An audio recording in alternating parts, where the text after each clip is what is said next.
एक समय की बात है, रामनगर में विवेक नाम का एक युवा रहता था। विवेक प्रतिभाशाली तो था, पर उसका सबसे बड़ा शत्रु था अधीरता। वह उत्साह से कोई भी काम शुरू करता, पर जैसे ही उसे थोड़ी सी भी असफलता मिलती, निराशा उसे घेर लेती और वह बीच में ही सब छोड़ देता था। अपने एक बड़े प्रोजेक्ट में बुरी तरह विफल होने के बाद विवेक पूरी तरह से टूट गया। मन की गहरी अशांति में वह जंगल में रहने वाले एक महात्मा साधु की कुटिया तक पहुंचा। विवेक ने साधु के चरणों में गिरकर अपने मन की पीड़ा व्यक्त की। गुरुदेव, मैं जल्दी हार मान लेता हूं। मुझे लगता है कि मैं भाग्यहीन हूं। क्या मुझे कभी सफलता मिल पाएगी? साधु ने प्रेम से विवेक को उठाया।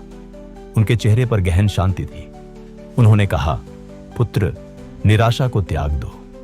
मैं तुम्हें 3 साधारण उदाहरण देता हूं जो तुम्हें समझाएंगे कि सफलता वास्तव में क्या है। साधु ने कुटिया की दीवार की ओर इशारा किया, जहां एक छोटी चींटी दीवार पर चढ़ने की कोशिश कर रही थी। साधु ने कहा, देखो उस नन्ही चींटी को। वह दीवार पर चढ़ने की कोशिश करती है और थोड़ी दूर जाकर फिसल जाती है।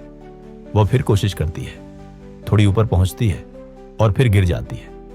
ऐसा वह बार बार करती है, 10 बार, 20 बार। विवेक चुपचाप देखता रहा। कुछ ही देर में वह चींटी अंततः अपने चोटी तक पहुंच गई। साधु ने कहा, क्या तुमने देखा बेटा? उस चींटी को पता है कि वह एक ही बार में चोटी तक नहीं पहुंच सकती। उसे यह भी पता है कि वह बार बार गिरेगी, लेकिन उसका दृढ़ निश्चय उसके गिरने के डर से कहीं ज्यादा बड़ा है। वह हर बार गिरकर यह नहीं सोचती कि मैं असफल हो गई, बल्कि सोचती है कि अगली बार मुझे कहां मजबूती से पकड़ना है।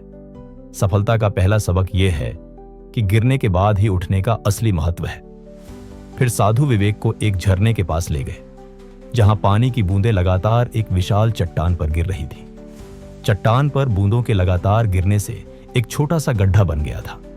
साधु ने पूछा, विवेक, तुम्हें क्या लगता है, क्या यह चट्टान एक ही बार में पानी की बूंद से टूट गई होगी?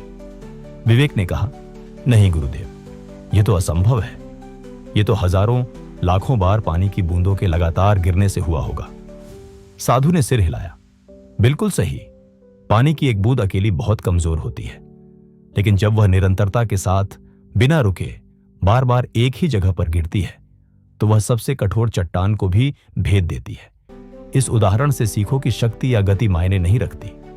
मायने रखती है आपके प्रयासों की अखंड निरंतरता। हर छोटा प्रयास महत्वपूर्ण है, बशर्ते वह कभी रुके नहीं। अंत में साधु ने विवेक को अपने छोटे से बाग में ले जाकर जमीन में दबे एक छोटे से बीज की ओर इशारा किया। साधु ने कहा, जब तुम कोई बीज जमीन में बोते हो तो वह कई दिनों तक गहरे अंधकार और नमी में पड़ा रहता है। उसे पता नहीं होता कि वह कब प्रकाश देखेगा। उसके चारों ओर मिट्टी का भारी दबाव होता है, लेकिन वह बीज शिकायत नहीं करता। उन्होंने समझाया, वह अंधकार में ही चुपचाप अपने अंदर ताकत जुटाता रहता है। वह अपनी जड़ें बनाता है। वह अपनी नींव को इतना मजबूत करता है कि जब वह अंततः बाहर निकलता है तो दुनिया की कोई भी आंधी उसे गिरा नहीं पाती। सफलता का तीसरा सबक यह है कि जब तुम्हें लग रहा हो कि तुम अंधकार में हो और कोई परिणाम नहीं मिल रहा है, तो समझ लो कि तुम बाहर निकलने के लिए अंदर ही अंदर अपनी नींव और अपनी जड़ें मजबूत कर रहे हो। यह समय धैर्य और खुद पर विश्वास का है। साधु ने विवेक से कहा, पुत्र, अब तुम सफलता का सूत्र जान चुके हो। यह कोई जादू नहीं है, बल्कि तुम्हारी अपनी इच्छा शक्ति है।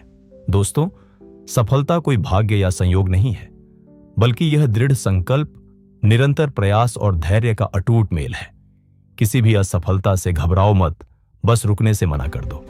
अगर आपको यह कहानी पसंद आई हो तो इसे लाइक करें, अपने दोस्तों और परिवार के साथ शेयर करें और ऐसी ही प्रेरणादायक कहानियां सुनने के लिए हमारे चैनल को सब्सक्राइब करना ना भूलें। धन्यवाद।